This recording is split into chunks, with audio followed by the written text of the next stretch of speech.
So I ended up being occasionally busy, taking a look at, enjoying the hell out of, and of course, conducting a review for Tekken 7. And of course, Tekken 7 is finally out now for the PlayStation 4, the Xbox One, and of course, PC via Steam. So, as Tekken 7 releases, the story of the Mishima family is, well, reaching a conclusion, as a matter of fact. And pretty much the series is heading over to a new story arc. As a matter of fact, this whole Mishima shindig is starting to go, well, to reach an epic finale. So in this epic finale, what does this mean? There's going to be a story mode, a very heavily cinematic story mode, where you get to basically check out the ending of the Mishima saga. Not only that, but you get to check out the secrets that have been lying in, and also some things you didn't know about the Mishima family. And however, the story takes us through this whole shindig through the perspective of a journalist who has been affected by the events of Tekken 6. Keep in mind that the story mode is heavily improved over Soul Calibur 5 story mode. As a matter of fact, unlike Soul Calibur 5 story mode, Tekken 7 story mode gives us a lot more CG animated cutscenes. Not only that, but when it comes to the art still cutscenes, it seems to be a lot more heavily detailed, again, compared to Soul Calibur 5 story mode. And as we can all agree, when it comes to Tekken and CG animated cutscenes, holy shit, they get good. As a matter of fact, in terms of the storyline of Tekken 7's story mode, things get really freaking interesting. It starts to get really freaking intriguing, and pretty much when you start to get to specific points in, like, the story, you begin to be surprised, and the next thing you know, you're anticipating what the hell is next, and you're sitting around here, and it's giving you this sense of mystery in a good way, and you're sitting around here and be like, holy shit, what the fuck, oh, what the hell is going on? It's like, really, you're in for a lot of fucking surprises. You're in for an epic finale, and you're in for a great story. Unfortunately, when it comes to the side story chapters for other characters, they're really short. It's basically you read a couple of blocks of text, you fight someone, and then you get a hold of a CG animated cutscene. Longer side stories is much needed. In terms of single-player content, we do have the story mode, as we mentioned. There is the arcade mode, and of course there is no ghost battle, but taking its place is treasure battle, where you can fight CPU opponents to collect treasure chests upon victory, which gives you custom mobility items. Anyway, customizability is actually the term. Okay, anyway, let's move on. And of course, there is an offline versus mode where you and an offline buddy can fight each other. And of course, there is a gallery mode that gives you cutscenes and artwork from all of the Tekken games. And of course, a jukebox mode where you get background music containing songs from previous Tekken games. And also, yes, you can change the game's background music to, let's just say you have the Tekken 7 soundtrack, you can switch it to Tekken 6 music, you can switch it to all the music from all of the Tekkens, which is, it's an awesome thing. And when it comes to customizability for characters and of course life bars and player profiles, there's tons of it. Also, however, single player content is very lacking. And of course, the arcade mode and story mode is a lot more half-assed compared to previous titles in the Tekken franchise.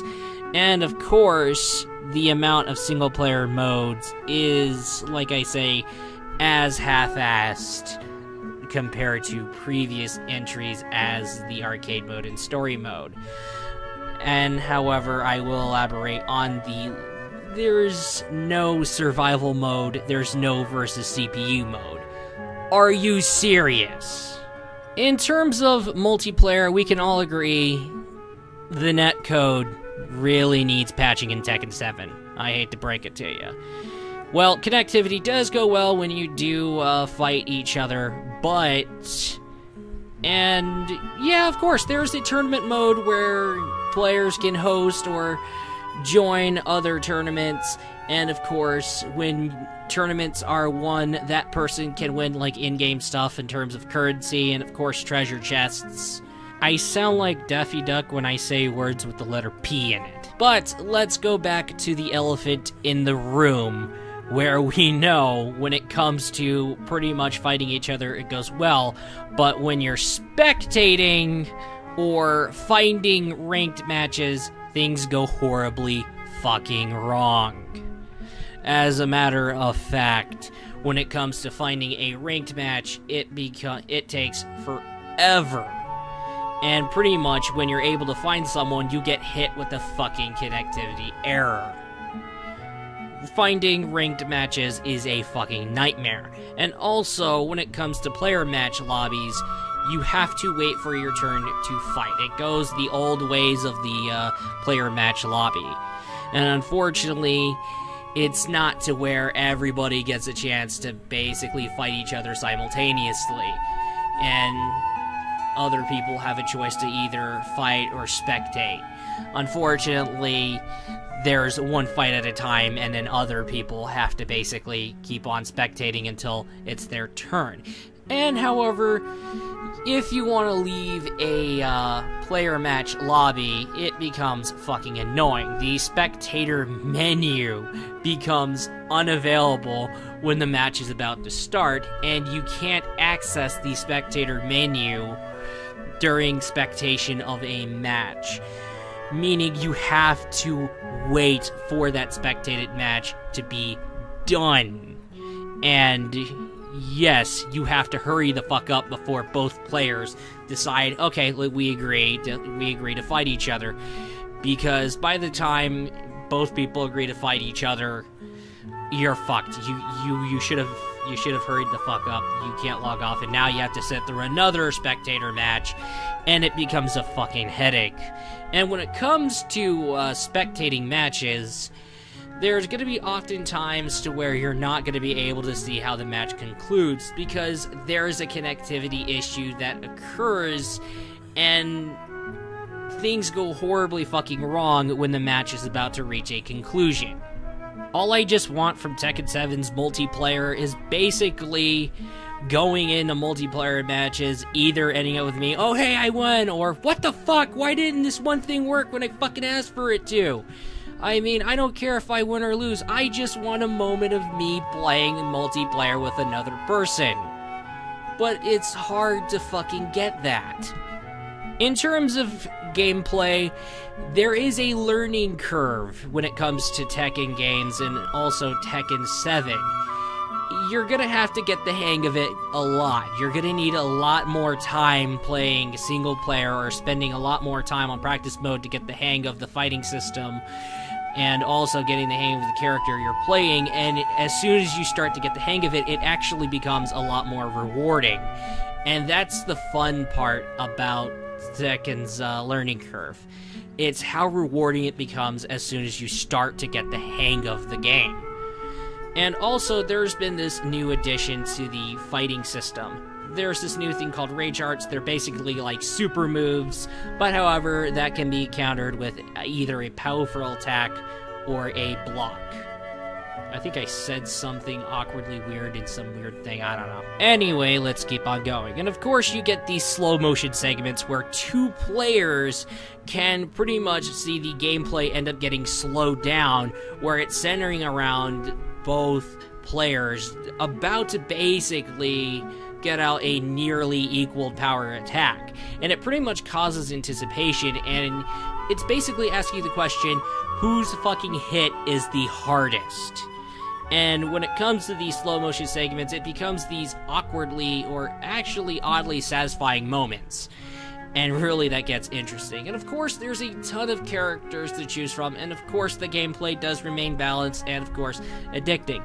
However, this entry is missing characters from previous games that's going to really disappoint some players. And of course, there is a minor AI flaw where it becomes more easier to successfully pull off a rage art on a CPU opponent. However, the gameplay still remains fantastic, and that's really appreciated. And now on to the presentation of Tekken 7. The level design is fantastically detailed and amazing to look at. And of course, the character models have faced huge improvements. I am amazed at how improved the character models are. Also, in terms of the game's soundtrack, it is mostly catchy, and it's awesome to listen to. And of course, the effects, they're over-the-top detailed, and the heads-up display is solid and clean. And of course, there is no... I barely notice any pre-rendering during gameplay, like you see in other Unreal Engine games. Like I said, keep in mind, this game is powered by Unreal Engine 4. And of course, the announcer was fantastic, and of course the sound effects went well. I never noticed anything that was annoying the fuck out of me, and of course there is some minor physics errors. That is a really goofy way to pronounce errors. It seems like it's done on purpose just to be a little lolly jolly. Anyway, there are minor errors in terms of cloth physics, and really, I've seen this too much in other games. Overall, the presentation of Tekken 7 is brilliant. Overall, I really enjoyed Tekken 7 well.